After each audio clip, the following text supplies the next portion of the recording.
Hey guys. Hey Ross. Stuart. G'day Paul. G'day David. Good to see you. Mark Osborne, hello. Dan, g'day Fridge. Bill, g'day.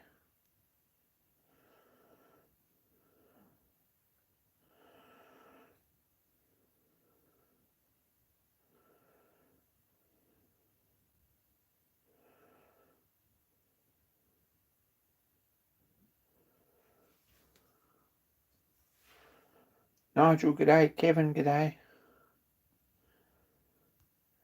Fowler ploughing engine talk.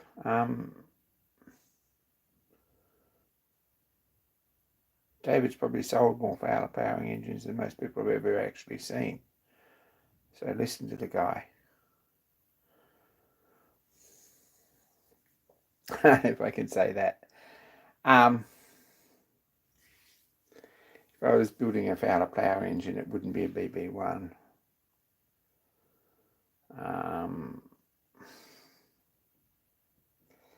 Probably not a Superba.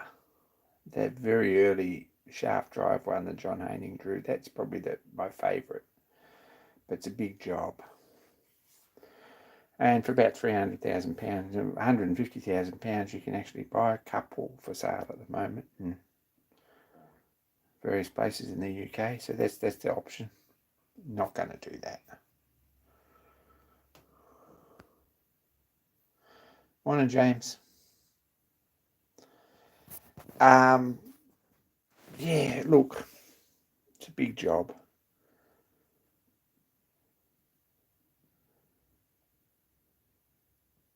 They're saying only 200k. That's right.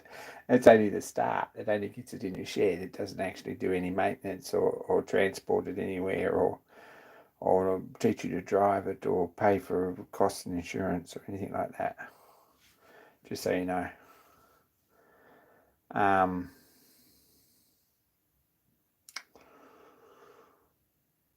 Yeah, I don't know. I'd very much like a Victorian engine or portable, and there's a few of them for sale around here too, but not got anywhere to put it. And usually by the time the costs are going to escalate by the time you buy one and do it up.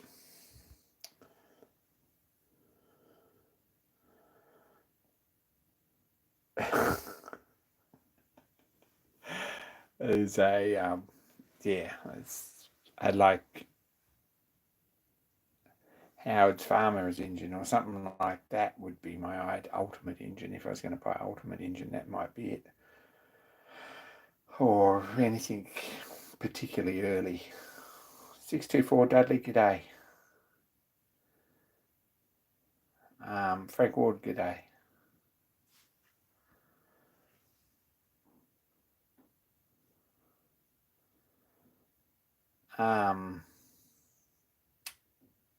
David Bellani, g'day.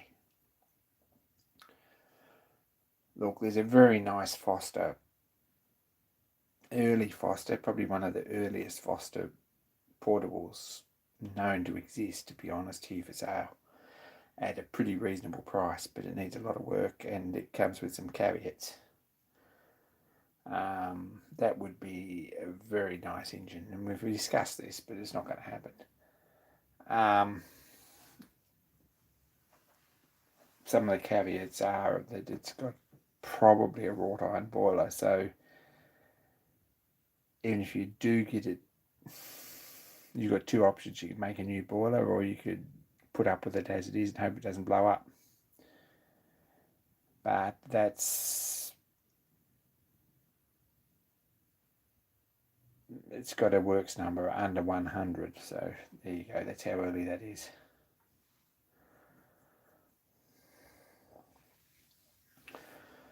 I've got too many projects already, just so you know. I'm waiting for Fridge to buy one. He needs a traction engine at least. But he's going to buy something relatively modern from the 20s or 30s that's trouble free and fairly easy to rebuild because there's a lot of them about. I know him. That's the way he works. Anyway, like he says, it'll only blow up once.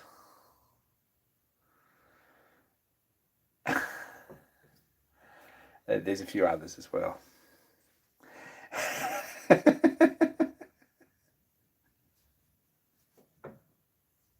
There's some really nice traction engines for sale around the place. I noticed in the UK in particular, there's a BB1,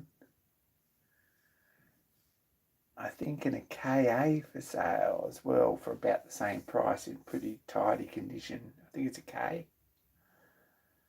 KS, KA, not sure. Anyway, that's a fairly small ploughing engine. It's hardly bigger than an ordinary traction engine.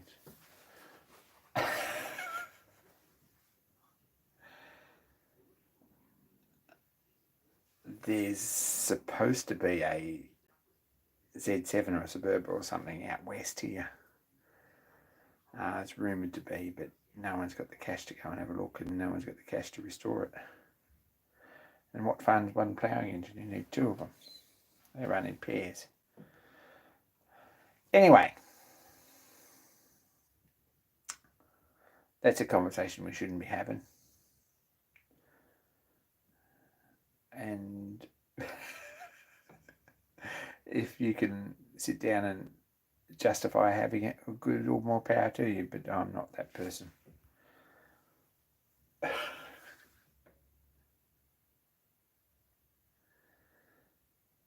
15340 and 15341 are for sale.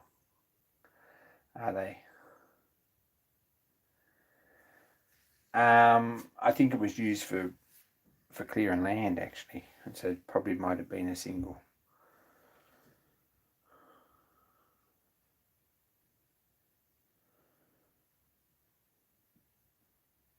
Um, 15340 was, that's about 1922, something like that, 23. A lot of money. What you got to realise is that it won't go through any gateways on anyone's property, right?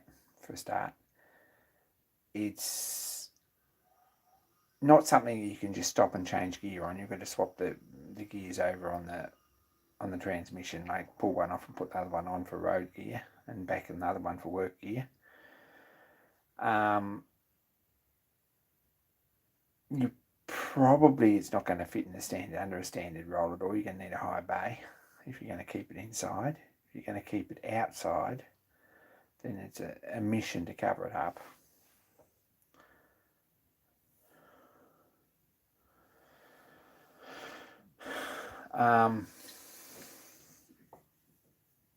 Yeah, and if you want to actually rally it somewhere, you've either got to A, drive it, which is pretty crazy thing in this day and age, or C, get a decent big drake float in a truck or something to move it, and it's going to get expensive. Anyway, you don't even want one, Ross. Legit pair and a massive pair. Yeah, they ain't going to get any cheaper, that's the thing. So that's the issue.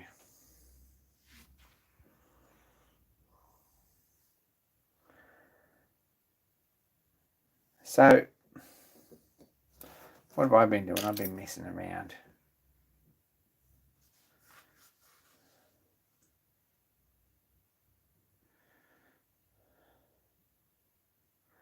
Yeah, then the trouble is, you see, you've got to buy, the thing about 15340 and 15341 will be, the one will be a left hand and one will be a right hand engine, and they'll have worked together. But just buying two random ones makes your working day a little bit more complicated, maybe. Anyway, that's a big job. To get one out and clean it and fire it up, load it with whatever you're going to fuel it with, and fill it up with water, and work it for a day, and put it back in the shed, and clean it up. That's a pretty big weekend for 4 people, just so you know that. If you've got 2 of them, it's a big weekend for 8. Can't stress that enough. They're pretty hard work. A roller's hard enough work, and it's only a little engine. Like the roller's only got back wheels as big as the front wheels on a Fowler plowing engine. Anyway, messing with this, right? This is the starting valve, or the simpling valve, whatever you want to call it. The Fowler drawing says it's a starting valve. You need 8 muggins, that's exactly right. You need a crew and someone who doesn't mind doing a bit of hard work in exchange for being associated with an engine. And those sort of people are like gold. Don't know a lot of them. I know a few of them, but not enough of them to have a roster.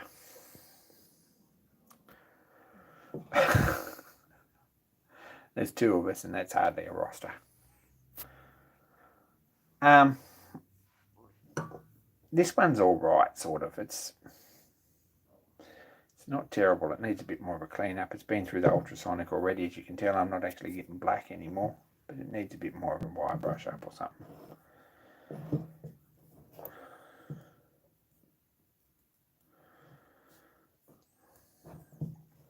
And some of these bits are a bit ordinary. Now, I've got a friend here who's got a T-type roller, has the same valve on it, and he's restoring that, and he hasn't got the valve. So I thought, well, I'll do him a solid. I'll print one and cast it for him. Looks like a good thing to do. However, I've stuffed this up, haven't I? This is something we've done, is stuffed this up this weekend. Beautiful print, like really nice print. Top class coat, undercoat, and a bit of body filler in it, and a coat, top coat, the rattle can, and it'd be a really nice print, nice pattern. However, it's the wrong way around. Well spotted. It's no good at all. So I'm going to have to print this again. It makes a big job out of doing a favour for someone. But anyway, according to the drawing,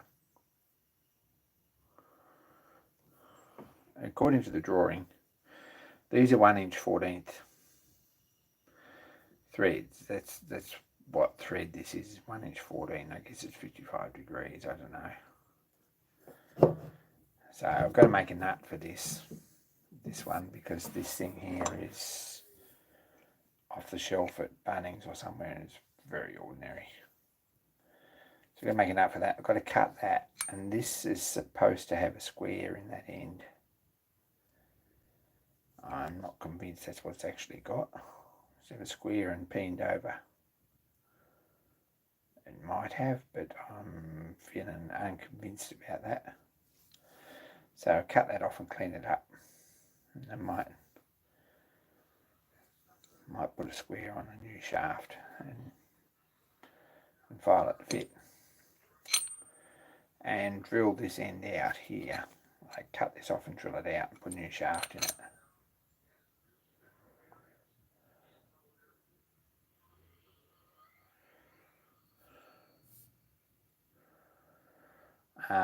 So that's a job, because this is quite badly worn, and I reckon that's only brass, and to be honest, it wants to be bronze probably. So that's what we're working on. This is the valve, which needs reseating a bit. It's sort of, if you have a look at that, it's got a bit of a groove in it. Probably still seats all right, but we reckon we can make it better than that. And this is the actuating lever, which isn't terrible, with the guide bush for the end of the packing, which goes in here like this. This valve goes in this end, like so. And this piece, which isn't original, but it'll do, and will go back in.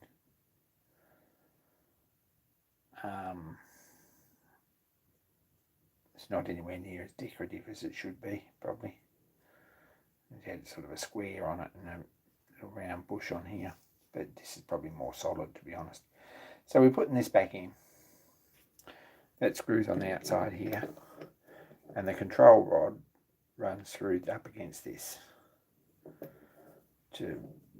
That's basically the control rod support.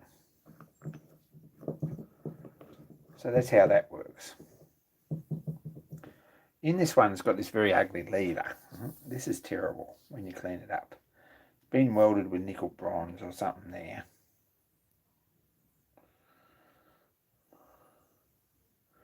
And there.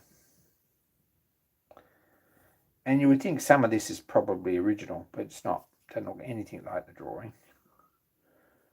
And it's really a bit ordinary. It's not wide enough for a start here. It's a bit rattly. And it should be all one piece. And it should be sort of a bit more shaped on the end. So I've got a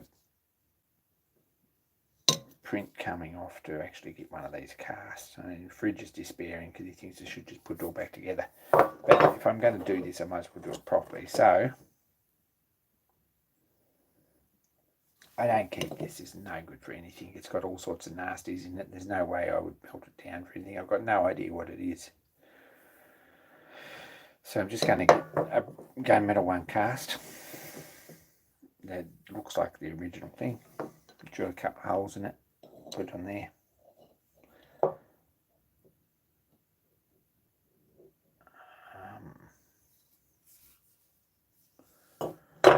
And this piece here, right, which is a fancy looking thing, this has been welded already and is cracked.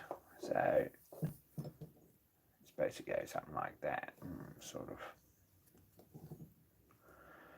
But it's only been sort of half welded on the outside and it's a bit ugly.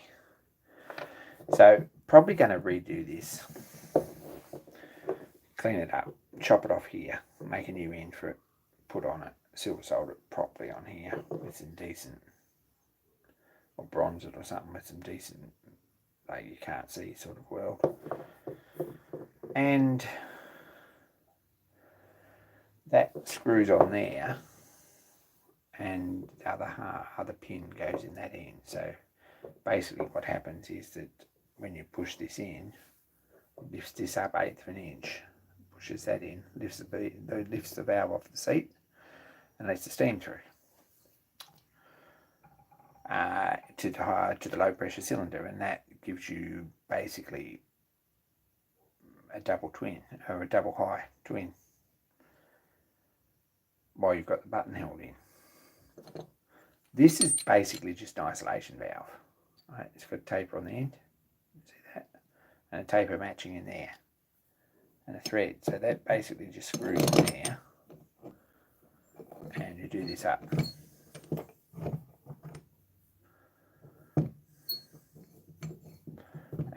To stop this function happening, which I guess, I'm not sure why you do that, but anyway, it's got an isolation valve. Someone else might know. So this is probably 90s. I reckon this was all made up in the 90s. No one had a drawing to go from, and it's all a little bit ugly. So anyway, that's what we're working on here as far as the roller goes. We've been doing a bit here. And this will probably, a day's work on this will bring it together nicely. These pins could probably be cleaned up and be alright. But it might be a trip to the foundry.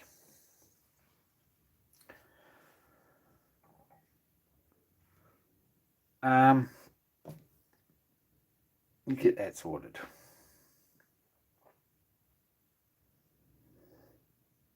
It's not a lot of Whitworth. This is, going to look that up. Inch by 14. What's that? What's inch by 14?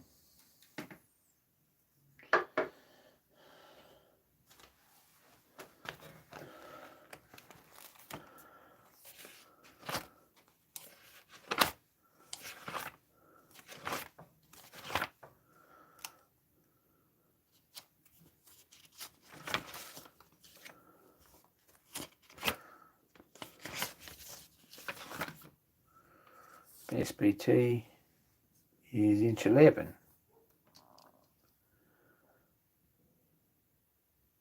BSB is also inch 11.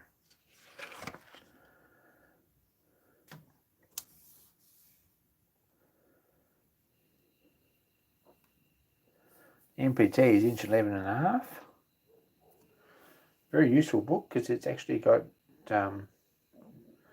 some really stupid thread forms in it, but anyway. Metric course, metric, doesn't say, hasn't got it in there. I'll take your word that it's UNS, but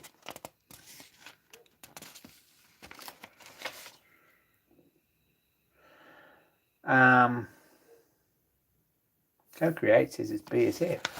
Interesting. BSF is inch 10. That can't be right. Yeah, it probably is. Anyway, that's what the drawing says. I'll measure it and I'll just make a nut to match. It must be reasonably common though, because someone's actually found a nut for this and they're supposed to be the same thread. May not be. Probably isn't. This looks smaller than inch. Don't know.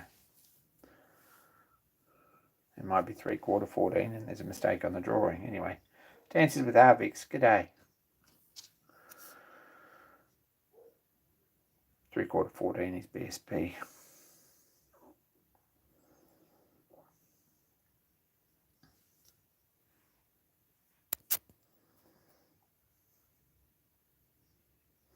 Tracy Tool says UNS. Okay. Russ Knox, g'day.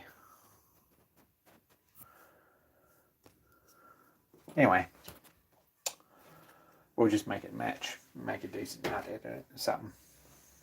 Decent hex nut on here and then get rid of that awful thing. Alright, so that's one of the things that have been going down. The other thing is, and I sort of clickbaited you on the actual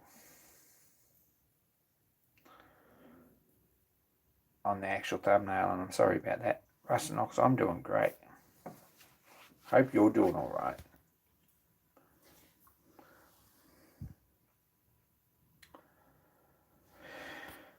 Probably not going to go out and have a look at my sign writing. We probably could, but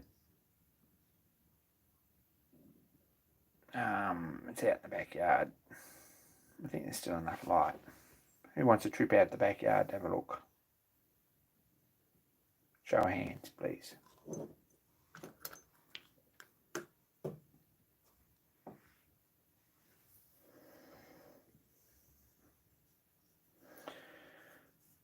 Everyone's like, yeah, I know. Well, that's Stuart's everyone. Stuart counts.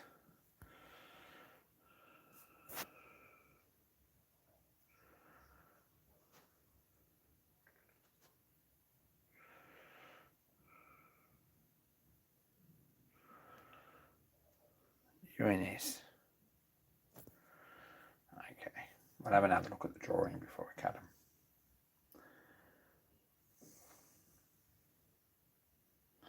Hands.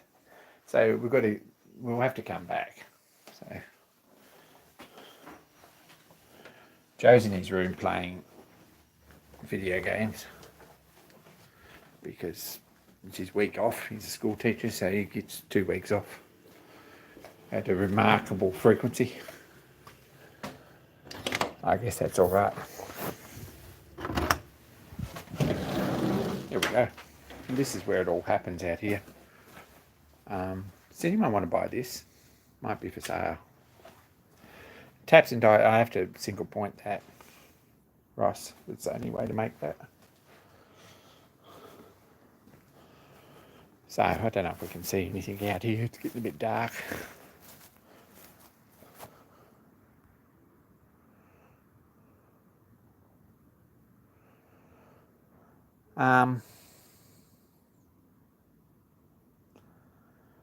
Probably a very similar thing. That one is a Heiko, which is made in Sydney. The Paul Call, also made in Sydney, is exactly the same thing.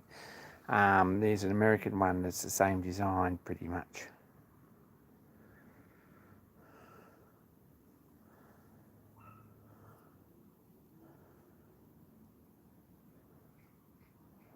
Anyway, a bit dark out here to really focus this device.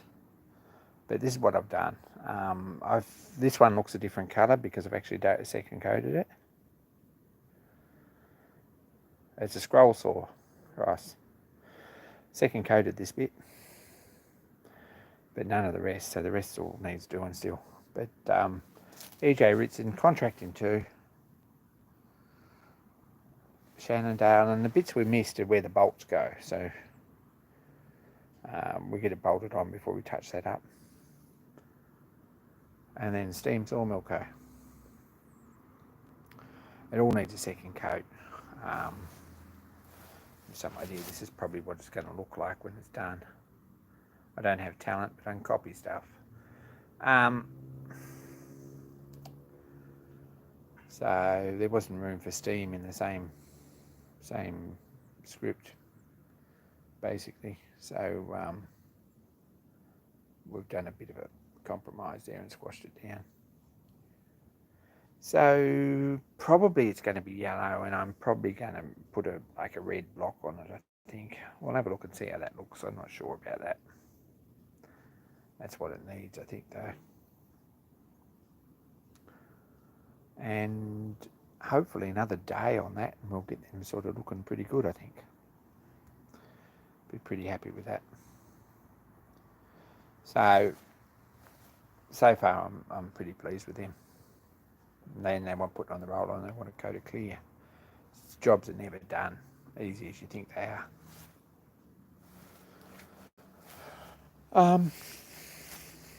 We're out here in the backyard. Things are a bit chaotic because we're moving stuff around and there's always chaos. There's easel there. Paint boxes here. There's a Centec mill there that should go in the shed or get sold or something or cleaned up. This is my paint box. I guess you're all interested in that. I don't know. Smells like paint. Got a... Yeah, who knows what you'll find in there. Paintbrushes kick around in there.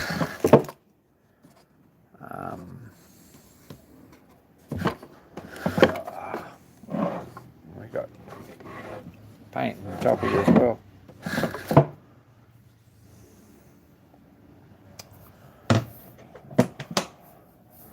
It's got always hand paint on that end, and it's got a sheaf of brushes on this end. It's got some writing on the top that I'm not 100% happy with, and I would probably always was going to do that again, and I might still do it again one day when I've got spare time.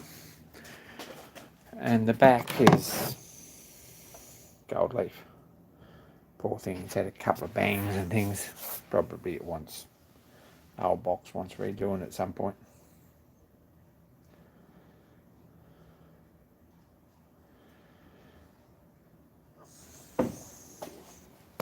Poor thing. This is a high coat scroll saw. It's probably a pretty good scroll saw, and I bought it just before I moved out of the old place. It's missing a casting to hold the guard on. Wouldn't mind getting that sorted. I've got a new electric motor to go on it. Should really sit down and get it actually working. Put it all back together. Flog it. Don't know. It's on the original stand. It's got casters on it now. It's not a bad thing. Ross, absolutely go and do... It's a... No, it's not a rebadged Walker Turner. It's a...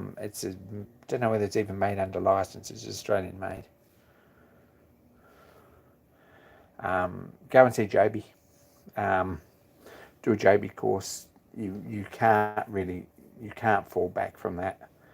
Joby's an awesome guy. It's a good fun week, even if you don't do anything else.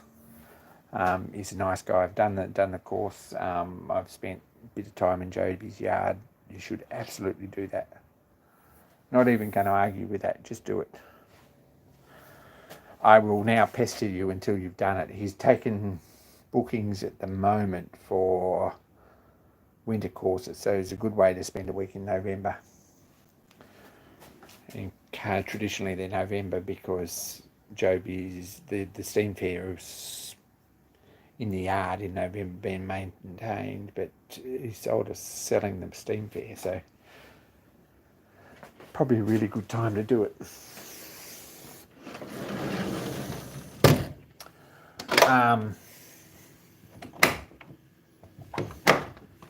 I'll shut that. Things are all over the place here. It's our lounge room. Sorry, guys. Apologise. There's a 3D printer department over there. Machine tool part here. Measuration and calibration department over there.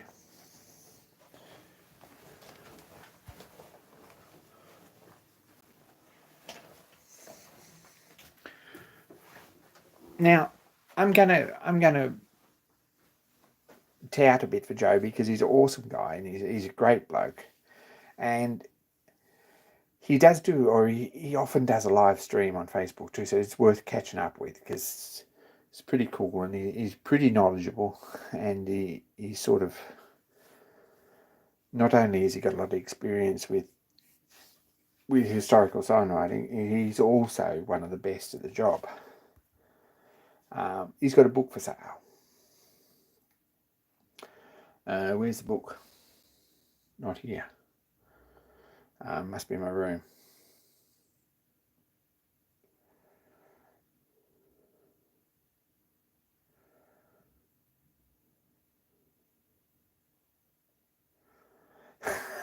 Metrology department sort of all over the show. If you notice, there's a spindle for James and Shipman service grinder in bits because Joe can't help himself and he's got a week off. So whether that's going back together or what, I don't know. I'm guessing it probably is. Give me a second. I'm going to be back. Talk amongst yourselves.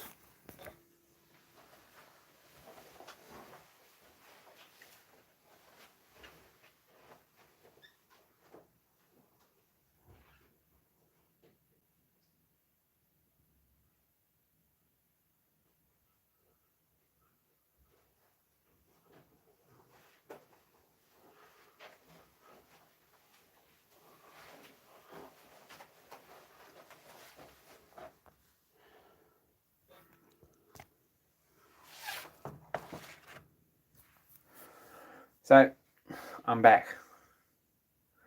This is Joby's book. You should get this. Any of you should get this. This is fantastic. If you've got half an interest in signwriting, this is a really good book. It's helpful. It's well written. It is in Comic Sans. If you're a graphic designer, you will probably have issues with that. But I think it's sort of a poke in the eye for graphic designers more than anything. Good book. I actually saw him paint this. Was in the shop when he did that.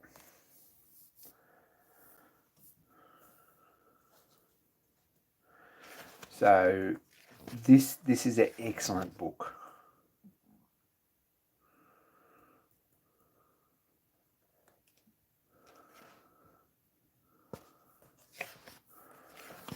Not crazy expensive. It's not. There's no Amazon resellers or something. You've got to buy it from him, and I think it probably comes with autographs in it and stuff. You know, signed copies. But Joby's a good bloke, and he's got a lot of experience and a really awesome team.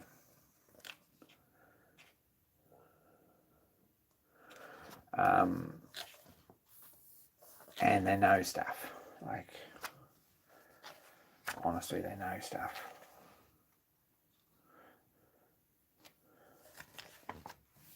So, good book.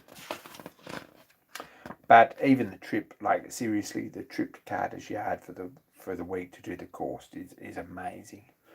You come in the morning, halfway through the work, and they've been working all night, and it's full of wooden carousel horses, or there's a vintage vehicle that's been coach painted and it's getting striped or whatever.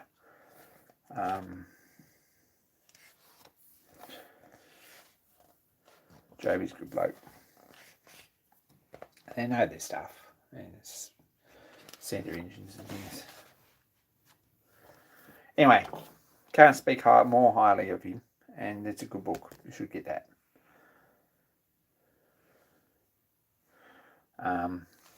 Absolutely should buy that book. It's on their website. No affiliation with him except he's a good bloke and he's a mate.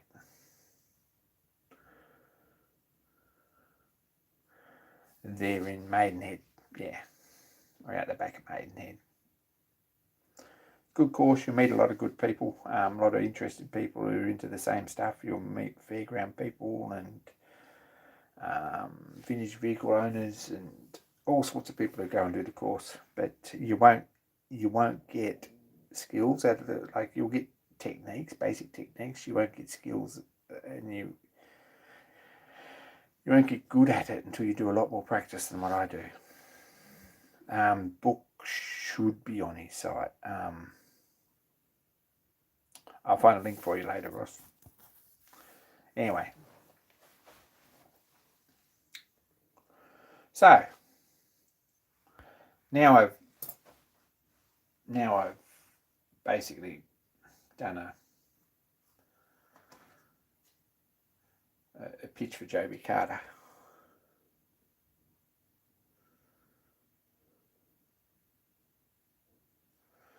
Yeah, it is a good book. It's about the best book on period signwriting there is. There are a couple of other good books.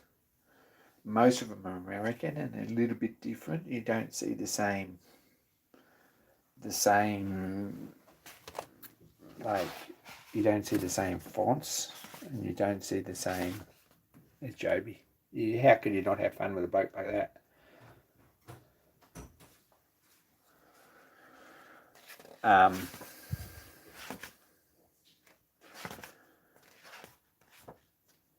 Like, you won't see this sort of stuff done in America very much. And this book's all basically his work. An old font, so ship match font, and playbill and Broadway. English Curveside, which is one of my favourites, but sort of got its place. Tuscan. So it's good.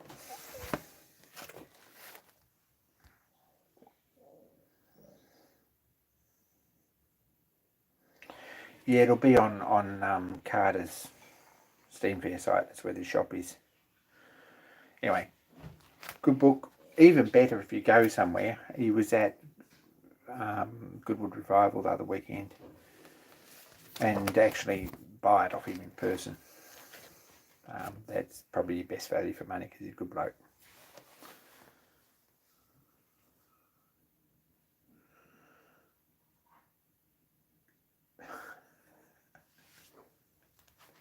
Anyway, I guess it's pound sterling.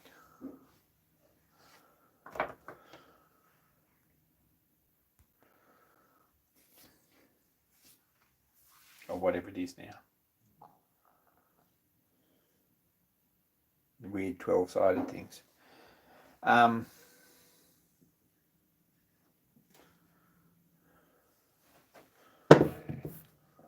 Anyway, the course is fairly expensive. The week I did was 2016. I went and spent a week there. Really enjoyed the week. And it cost a few bob, and I had to find accommodation and stuff. But got a lot out of it.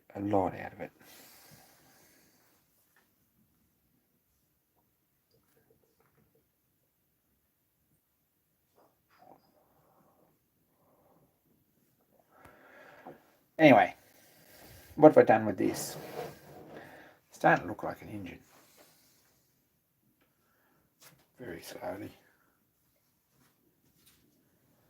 Been working on this bit, right?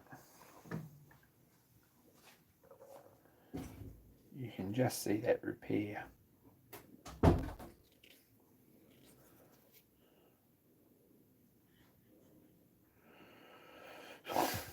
From the union. Anyway,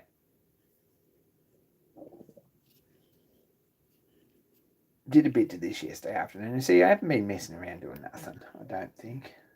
I feel like I've had a pretty busy week.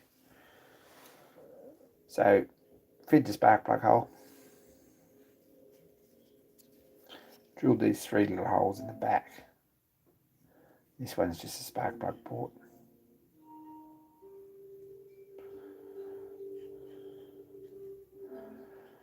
These 2 here have seats on them. I think they've got seats all the way around. I set these up in the 4-jaw.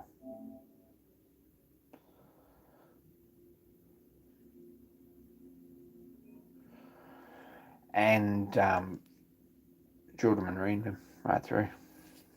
And then machined, like actually cut the seats on with the compound, which is bent over.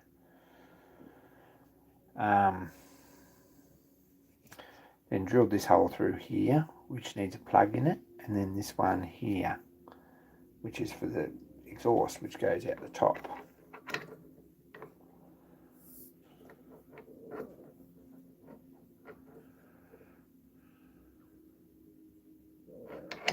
There we go. This one here's got a hole through it for the intake. Specialist plug, yep, I made that. So that's 1/4 32, I think. If you're making plugs, remember that 1/4 32 American thread, not 1/4 32 English thread. There you go, because they're different. Yeah, there's nothing cheap on the internet.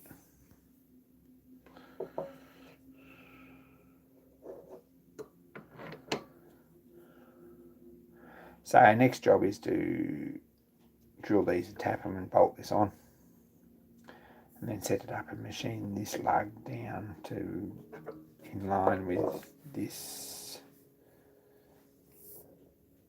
here, so that the push rod goes on the side. So a bit of progress though, I think.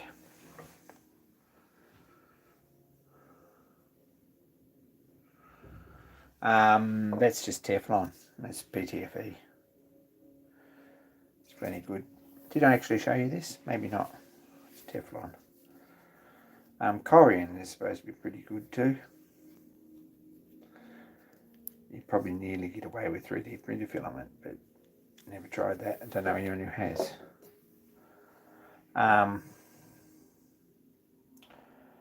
What this has got, let's focus this, or try and focus it. It's got a piece of 01 down the middle, drill rod, right, which is threaded all the way. It's 16th and it's threaded inch Whitworth, or 16th Whitworth, because that's the only one I had. That's about that size. There's 16th Whitworth. So that screws tight into that, so you can machine it, and then it sticks out the bottom. There's no proper points on it, it just sticks out the bottom like that.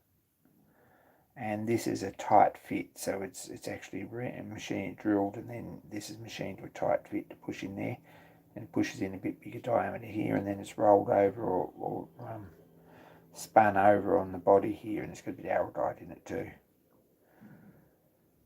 And then this nut is made and then screws on top to hold it all sort of airtight. So Teflon's going to be plenty good, I hope. Anyway, there we go.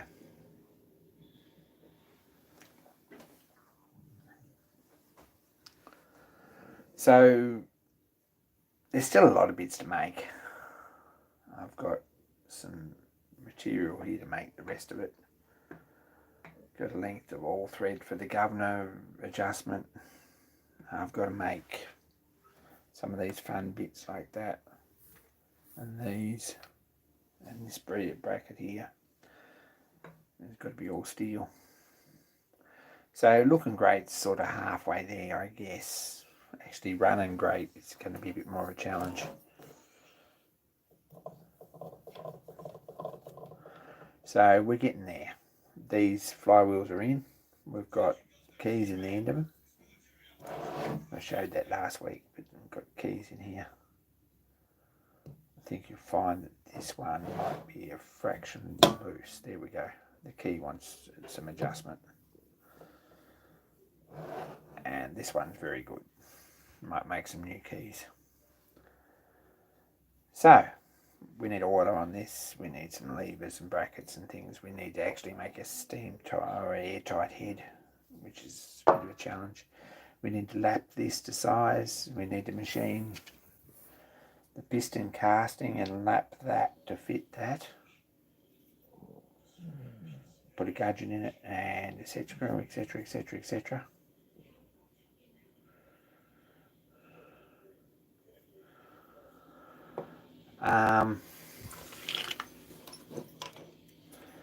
We've got a block of brass here that might be a con rod at some point.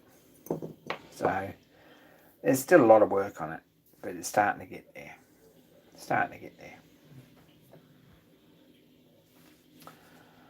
So they're all the things that I've been doing this weekend. A couple of days I've had off this week and a bit of other time as well. I managed to draw that valve up and muck it up and print one. I've managed to basically drill these 3 holes in the back and the corresponding hole one through here and machine this flat, and then the hole through here and the right angle one, tap this one for plug, drill this one through and tap this at 10 degrees for plug. Got to make a flange for this with 2 bolt holes, and that was a few hours yesterday. Anyway, what's everyone else up to?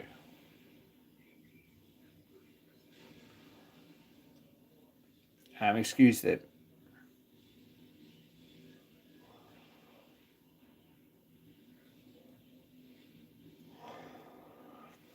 cylinder head and jar. Like this is this bolt's on here with three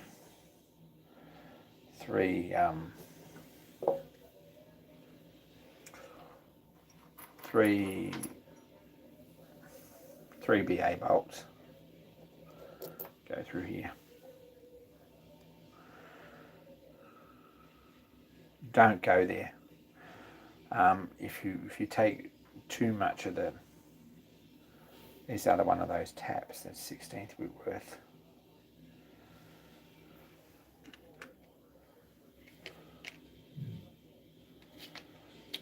What's the engine capacity? Good question. It's 3/4 bore and it's, oh my gosh, I'll look it up.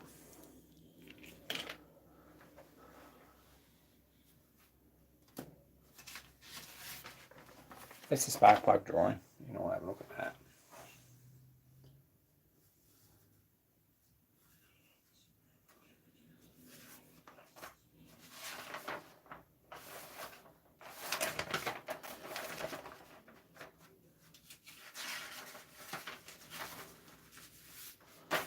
Get all these drawings back out, which I wasn't intending to do tonight. But anyway. 3/4 bore inch stroke. So it's someone can work that out.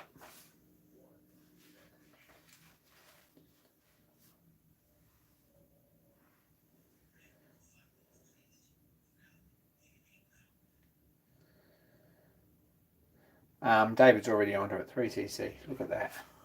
This is people who are into maths and stuff. I'm not one of those people at all.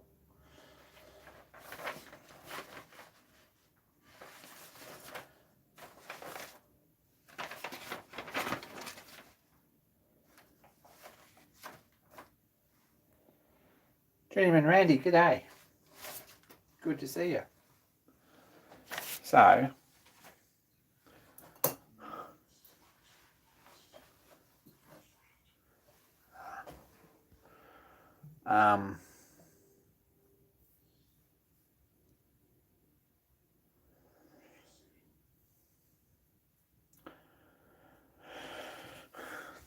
so that's coming together. There's a lot of work in that. I don't know if anyone noticed, but there is a lot of work in that.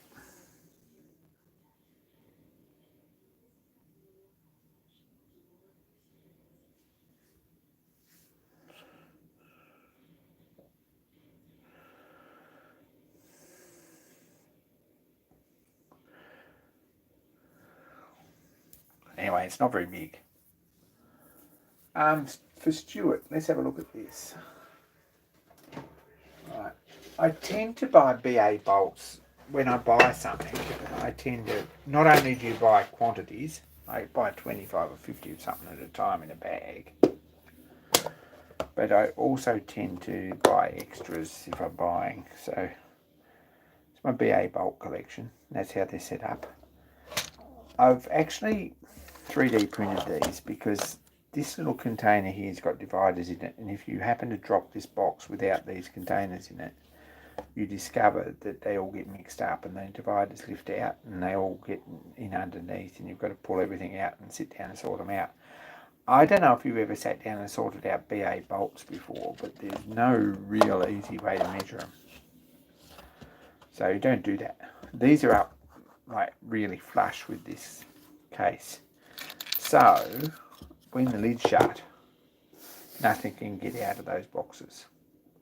So you can turn it upside down and they don't all fall out. The other good thing is that if you're using, say, a quantity of these,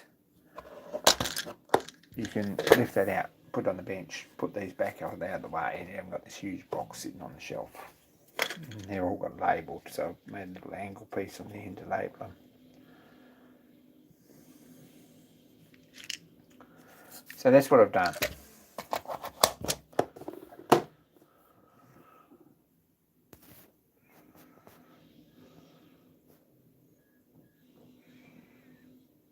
So that's the way to do that. BA taps and dies. Good question about that. Where are they? These are not as organised as they should be. And I did start with the organisational process and gave up. But if you've got a label maker and you're putting all these in a box,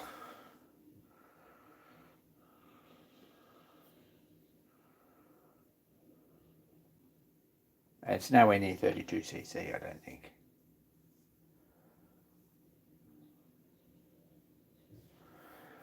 Right. If you've got a label maker, put the drill size on the box with the taps.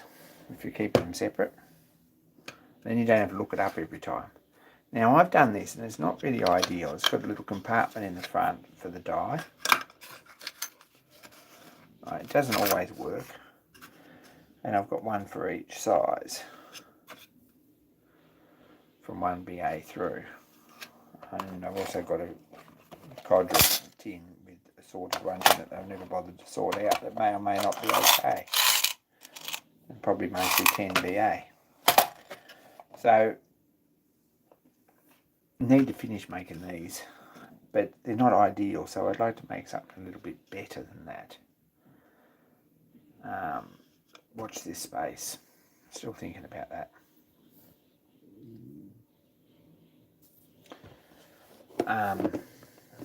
Anyway, these are good. The other thing, if you've got a lot of these, what's actually sitting up here, something's underneath one of these. Where is it? One of these is stuck with something underneath it. Not sure what that is. What's going on there?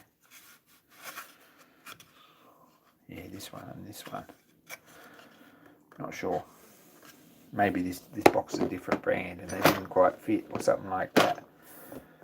But if you're going to put them in these boxes, put a label on the end. I haven't done that because I only think of it every time I got them out. But then at least if you put them in the shelf, you can realise which one's which. There you go.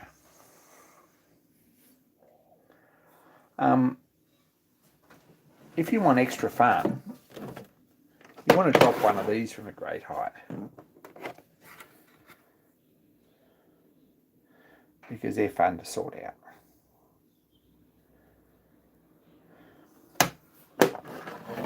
Been there, done that. Had it up on a high shelf and dropped it on my head once. Don't do that. 0.44 cubic inches. Not sure about that. That's... Anyway, no idea. Can't speak authoritatively on that. Gauge pins, yeah, don't drop them.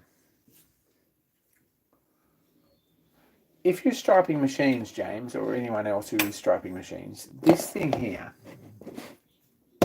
I've shown this on the stream before, right? This is American. It's made by Bugler.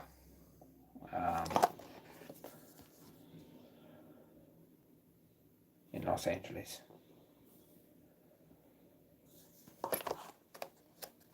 It comes with a little book, which is excellent.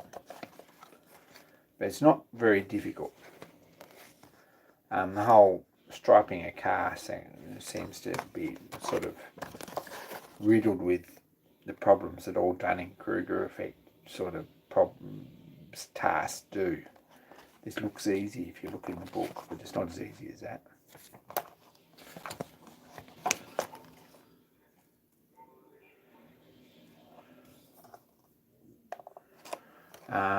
I think it's actually got times for a video. So there must be a video that goes with it, I think. So it's quite well put together. It's a companion to the Bugler instructional video presentation. I'm not sure where you'd find that. But this is a good thing, right? It's got a little wheel on here. If you can see that. Probably not, it's almost impossible to polish.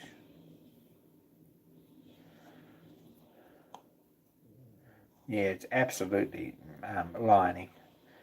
English people don't call it pinstriping. If you call pinstriping in showbiz class, you'll probably have words about that. He does coach lining. Or coach striping. Pinstriping belongs on clothes.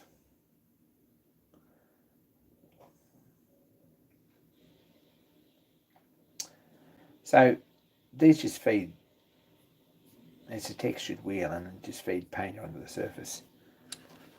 And it's got different sizes up to, like you can get much wider ones, but I think the widest one in these are about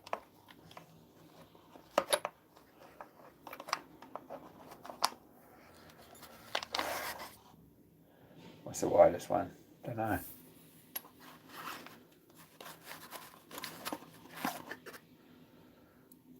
This has got some fairly fine stuff because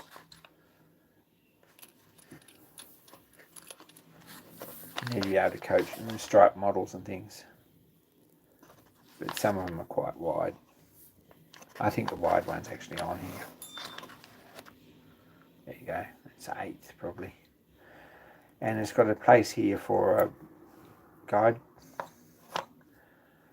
And you just fill it up. It's got a plunger to feed it. And basically run it along the work like that. And it gives you a stripe. Pretty good thing. This will run if your paint's a bit thin. But if you've got good paint and everything's working nicely, you can put some nice stripes on there. It can be challenging to know when to stop.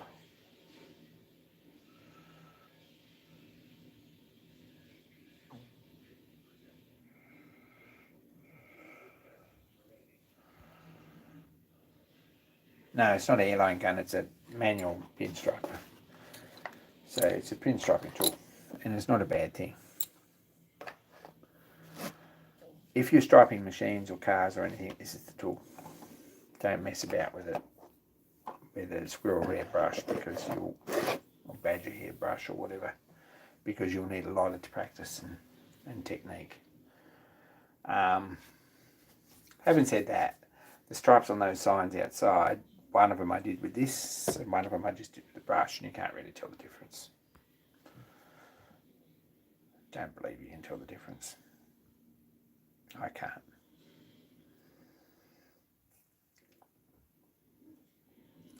So anyway, useless things that no one needs to buy and is quite expensive, that's on the list, along with Joby's book. But Joby will just use a long line brush, which is a I've got one of my favourite brushes is a Mac long liner, which has got a long handle, like probably handle that long, like a standard brush handle, and it's got bristles probably that long and like parallel bristles, and I think it's probably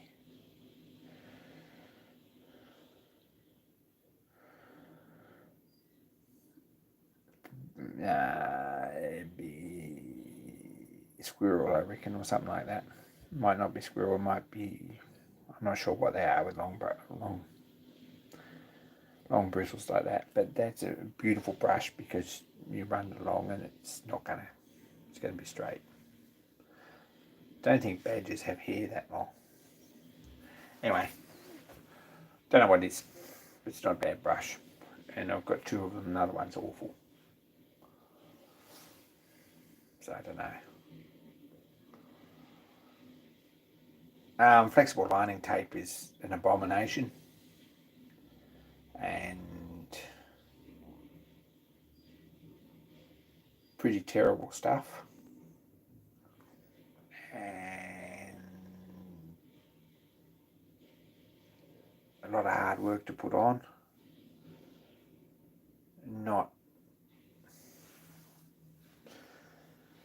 There is probably a chapter in this book about the horrors of masking tape, just so you know.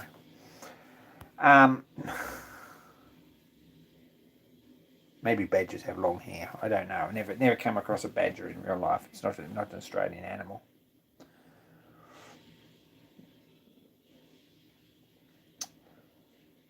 But yeah, brushes take a while to get right. You've got to keep using them to keep them right. So I'm a bit fussy about brushes. Bit of motor oil on them. Badgers are apparently kind of hairy. Now we know all about them.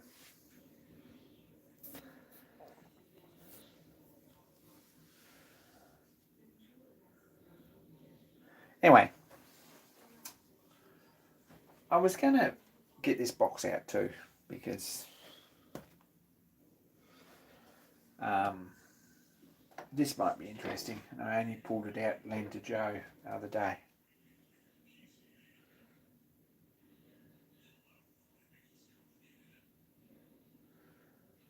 If you've got good masking tape, it's all right and you take it off straight away, but there's a lot of work in masking out a stripe when you can just run along it with your fingers.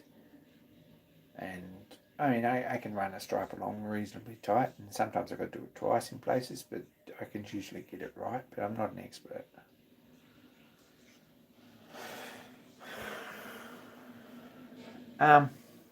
Pulled this box out. It says it was calibrated in 1994 or something, 1984. Don't know. That's a better book if you can get one. I've got probably 4 of them, and they're all a bit limited edition. This one you won't find. It's one of 250. It's a black book, Engineer's Black Book, 2019 Summer Bash, which I was there. This is number 214 of 250. Good book.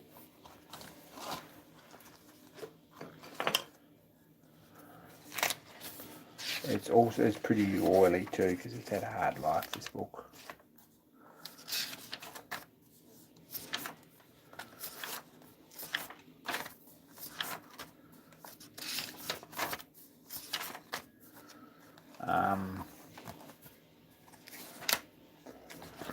This one's signed too.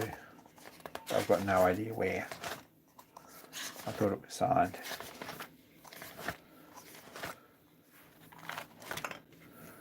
There we go.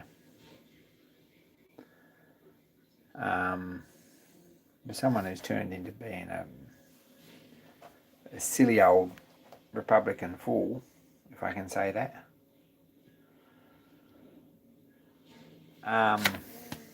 Anyway, he's quite a nice person in person.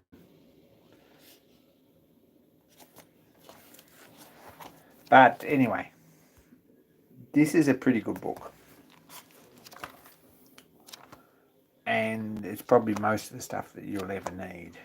It's fairly modern, so it's got things like insert tables and numbers for tooling and shapes and so forth, codes, and it's got worm gear indexing and dividing. It's got basic mechanical stuff. It's got things like pull studs for CNC. It's got engineering tapers. Just about all the threads. It's got triangles and sine tables. It's got bolt heads, all that stuff. Pretty good book. All the freedom units too, if you need it. It's both. If you buy a metric one, the metric section's first, and if you buy an imperial one, the imperial section's first. But it's got both in it. It's the same book. It's just put together in a different order. There you go.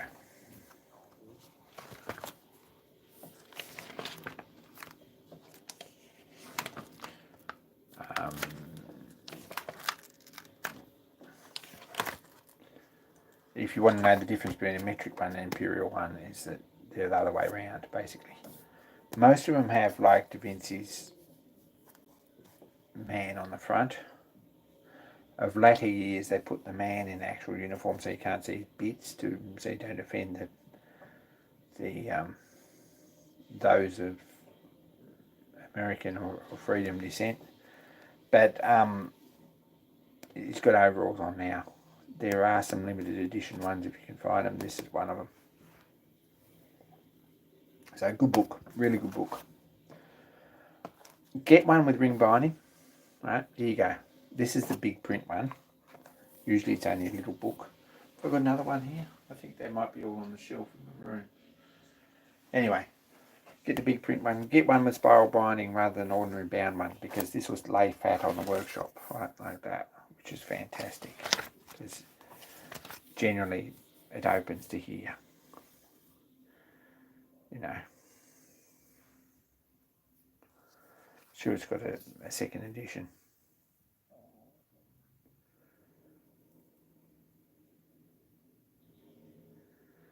This is based on the third edition, inch.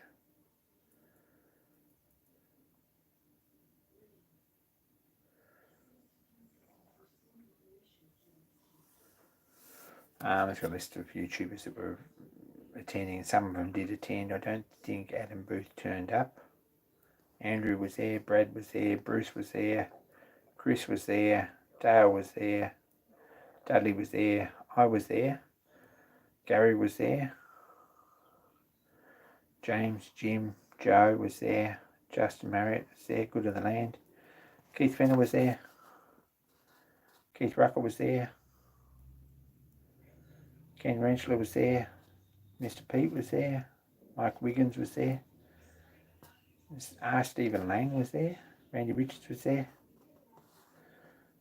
Tom was there, Steve Barton was there, A Solid Rock, Steve Summers was there, Tom Lipton was there, Blondie Hacks was there. There's a few that weren't actually on the list. Tom Utley was there, Tom Zlickman was there. Anyway.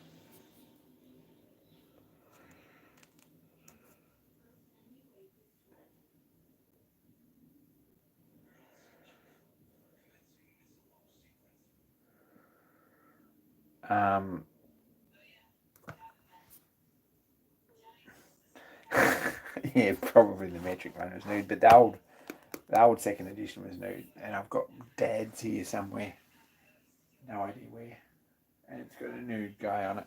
Anyway, it's nude as a Da Vinci sketch. Anyway, good book. At that point it was. There are other people there now. that probably there are people who watch YouTube who've never heard of some of these guys, but back then, leading up to that time, before COVID, these guys made good videos. Anyway. And there's a bolt and fasten one, and there's an electrical one too. Both really good books.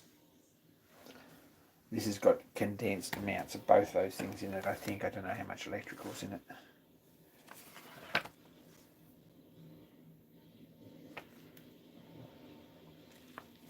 Anyway, that's the book.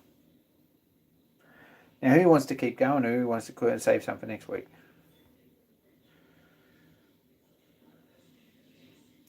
Actually, Dances is out. Stuart needs to pee. Let's call it a night.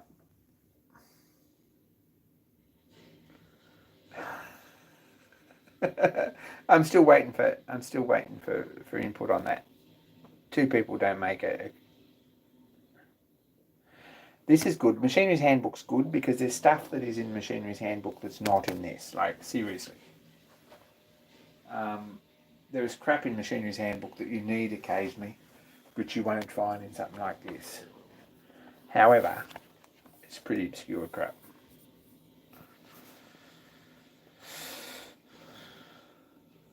Ross has only got house cleaning. He's procrastinating. David's out, is he?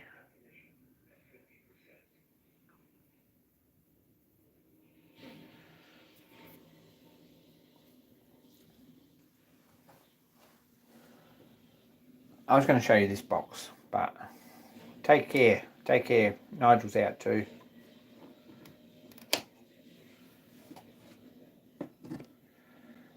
James, haven't seen it yet.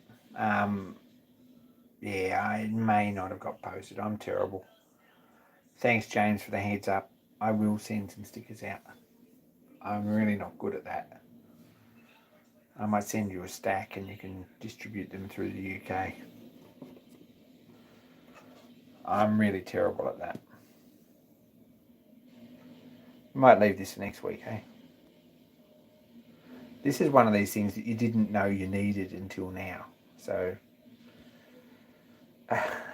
there's still 15 of you watching, so I'm going to keep going. This is pretty useful bit of gear, right?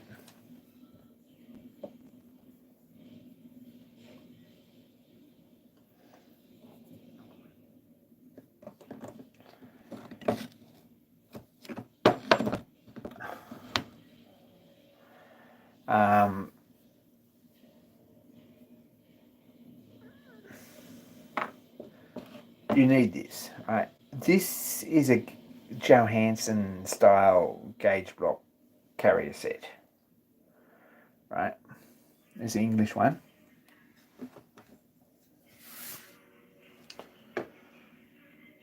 And it doubles as a surface gauge. It's a very useful surface gauge, but it's also an internal block gauge, and it's a go-no gauge, and it's a measuring tool, and a few other things. Right? It's got a base, which is known 1 inch high. This could do with a clean up. It's been in storage for a bit. And then it's got frames.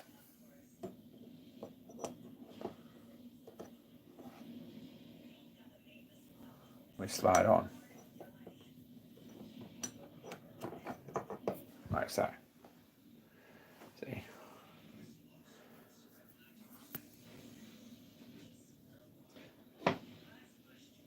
That's a stupid place to put that. Let's put it back here.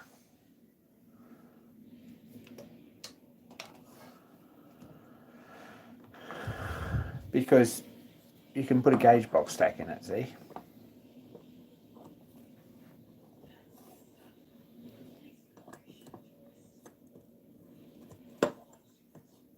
Like so forth. They slide in there nicely. And a scriber on top, which is in the box, and you've got basically a 4 inch height gauge.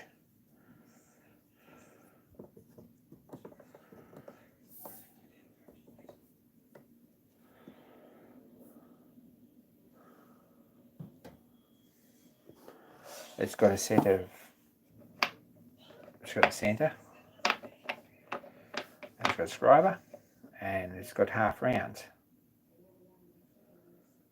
Hey John. It's got half rounds as well. And it's got a couple of decent straight edges.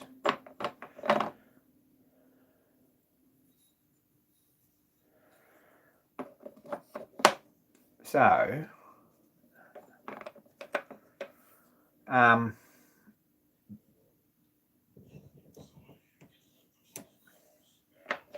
if you want to use it as a height gauge, I should have had this on the, let's put it over here on the bench.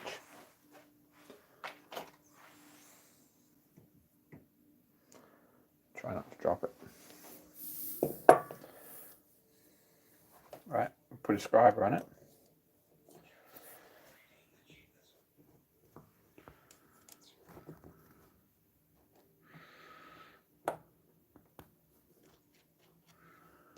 I'm trying to do this with one hand. And we've got a height gauge, see? With a set distance off the sear. So it's a pretty useful thing. It's more useful than a height gauge because it's got so many other applications. I'd like to get this clean up and refinish on some of the silvering and stuff. But that's one of the applications. I just picked this up somewhere. I don't know, I've had it for years. But it was a useful enough thing to get rid of my height gauge. You use it with sign bar too, absolutely. Gosh, it's been a while since these poor gauge blocks have got much love. But you don't have to use it with the base either.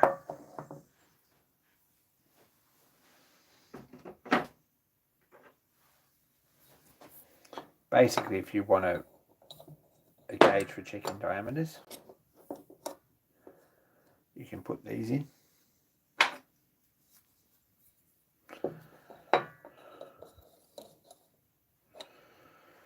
Inside and outside. And the gauge stack between them, and you've got a known distance here and a stack between there. This is a bit knocked about, but it's still pretty useful. Most of the surfaces are still good.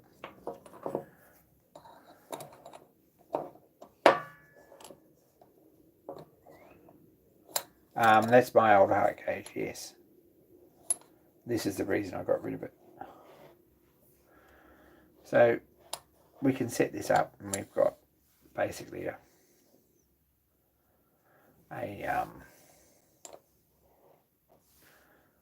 we've got two surfaces the right distance apart. You can use half rounds. So if you want to measure, say, the internals on a bearing, or you want to bore a bearing to a required size,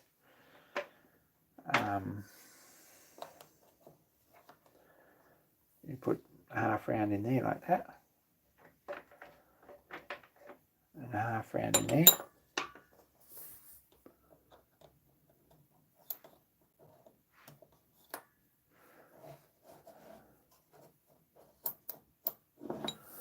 And usually with two hands, get all this nice and set up, and tighten the screw down. Give everything a good clean, and you've got an outside diameter or an inside diameter there. That's the correct one. I'm guessing that this is quite expensive back then. I think a new one would be quite expensive, but this one needs a bit of work. And it never ever gets it whenever it comes out, and I don't work to the sort of tolerances that brand new equipment like this justifies. So very, very useful.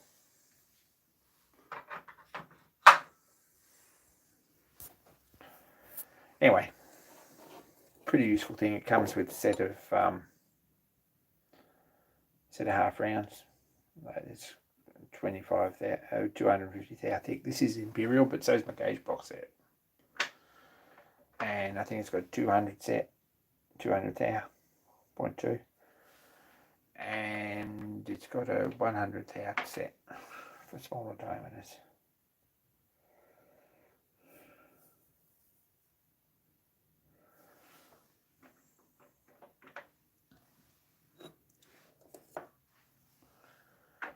and it's got a scriber and it's got a non-center center, so it's probably also a very useful thing for setting tool height and all that sort of stuff as well if you really wanted to go into that. But it's got really short little cradles like this through to crazy long ones.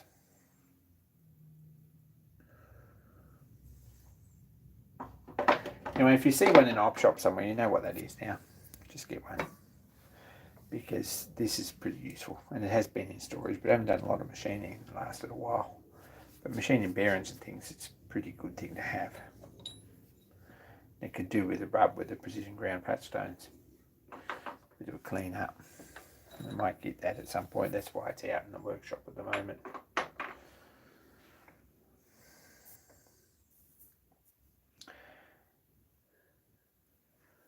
Anyway, you don't really want anything, but it's one of those things. If you see it at the right price on Marketplace or in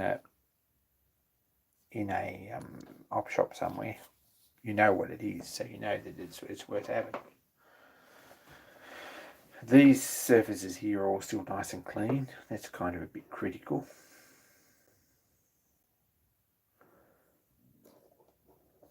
If I never told you didn't know you needed, I'm sorry about that.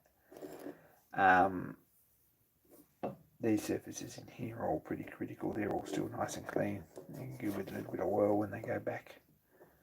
But these frames are a bit rough, and they would clean up, I think, with minimal work. And you could silver it all again and all that sort of stuff if you really wanted to, I guess. But that sounds like a lot of work.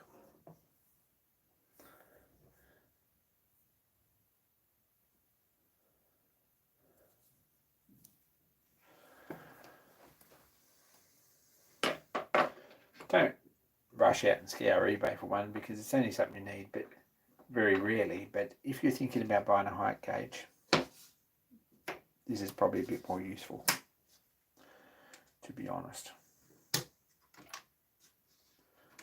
The only other set I've seen was actually Johansson. So, yeah. It's an old set and it's a bit rough, and it was rough before I even got it. A set of blocks is fairly useful, especially if you've got a sign bar. But to be honest, a set of gauge pins are more useful. I think you can still use a gauge pin in the sign block if you've got one the right size. A bit difficult with higher angles, but you know, you can compromise. If you've got a, say you've got a 45-degree square like that, you probably wouldn't use a sign bar to set it up anyway. This is out here because it's also a bit rough, and I'm probably going to get Joe to retouch it. It's a shop made one at some point. But if you've got that and you need, say,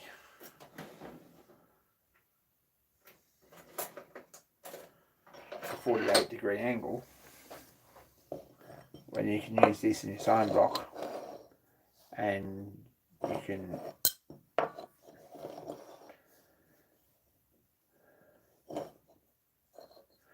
which way does it open? You can use this in your sign block and put something else under there and give you the extra bit of angle, you see. If you've got a 45-degree square and you only want a 42-degree square angle, you can use this and drop it down 3 degrees. So there's more than one way to skin a cat. And yes, this is made for gauge blocks and that's nice, but a pin will do exactly the same thing. And if you've got a gauge pin, and if you work it out and you've got a set of number drills or a set of decent metric drills, and you measure it and convert it, you can get pretty close with just a drill in it. But that's a fairly useful thing. The added benefit of having a set of pins is you've got go no-go gauges for small diameters. Nothing wrong with the China blocks either, to be honest. They're going to be as accurate as the sort of work you do. Is that a terrible thing to say? It is a bit, but that's how it is. They're certainly as accurate as the sort of work I do. They're not as accurate as the sort of work that Joe would like to think he does. But we're going to go out and say that. Anyway, if you're not paying exorbitant prices for the Chinese ones, it's good. But not everyone can go out and afford a new set of ceramics. And you've got to be using them in industry to do that.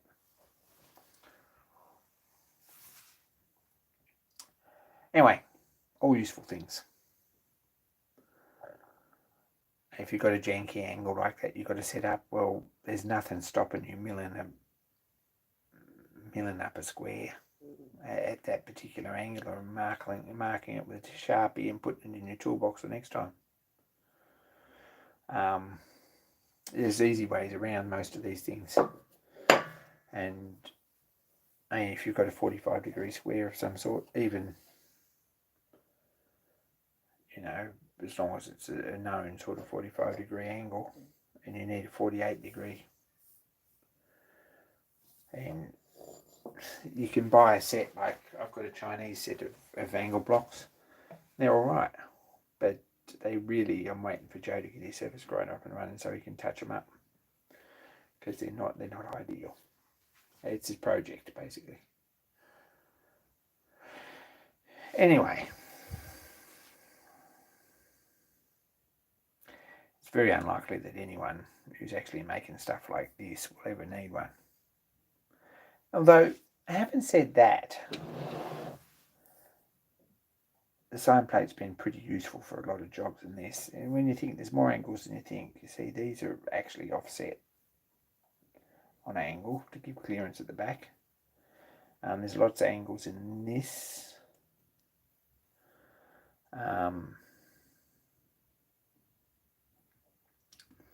There are jobs where a sine plate and angle plate and block are pretty helpful. Anyway,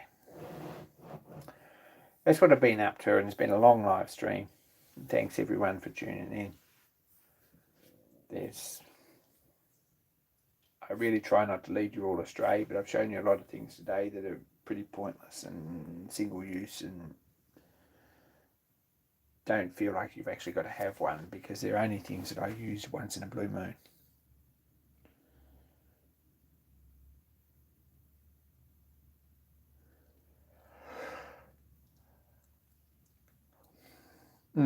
Anyway, that's where I'm at.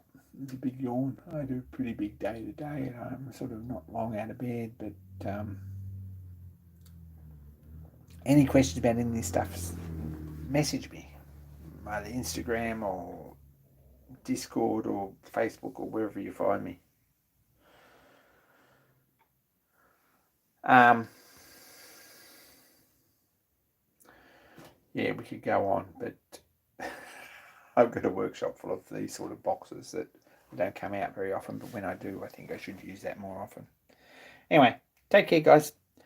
Be kind to each other. There'll be a bit more progress on all these things, I hope, next week. Should have those signboards looking pretty well finished. Probably going to have this head on and a few machining jobs done on that, I'd hope. I would really like to have a good start on this valve and some bits here. Anyway, we'll see how it goes. Take care, everyone. Be kind to each other, and more soon. I'm out.